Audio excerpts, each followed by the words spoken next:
Hello guys, and welcome back to this channel, where today guys, I'll be showing you how to share a board on monday.com.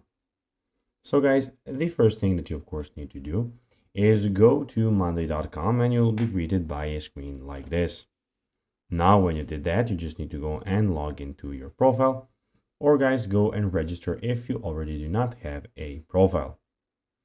But now guys, let's see what you actually have in front of us here.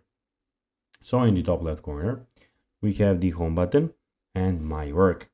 Also here we have some of the boards.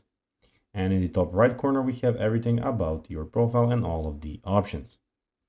But now guys, let's see how you can actually go and share a board on monday.com. It is pretty simple. You just need to go and follow these few steps to know how to do it. Basically, what you guys need to do is see what are shareable boards. Well, shareable boards allow you to collaborate with external users, such as clients or freelancers. To actually go and create a shareable board, click the shareable board option, enter a board name, and then just click create board to have your shareable board created.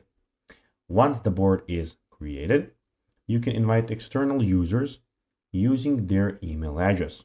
You can go have them and using their email address, or you can click on the invite in the top right corner here. So guys, that will be everything for this video. I hope that you enjoyed this video and that you found it informative. If you did, don't forget to like this video, share it, subscribe to the channel, and put the notifications on, as guys, this really helps us grow our channel. So if you have a few seconds, it will be pretty cool if you could do this for us. So guys, as I said, that will be everything for this video. I hope that you enjoyed it. And guys, as always, I'll be seeing you in the next video on this channel. Bye guys.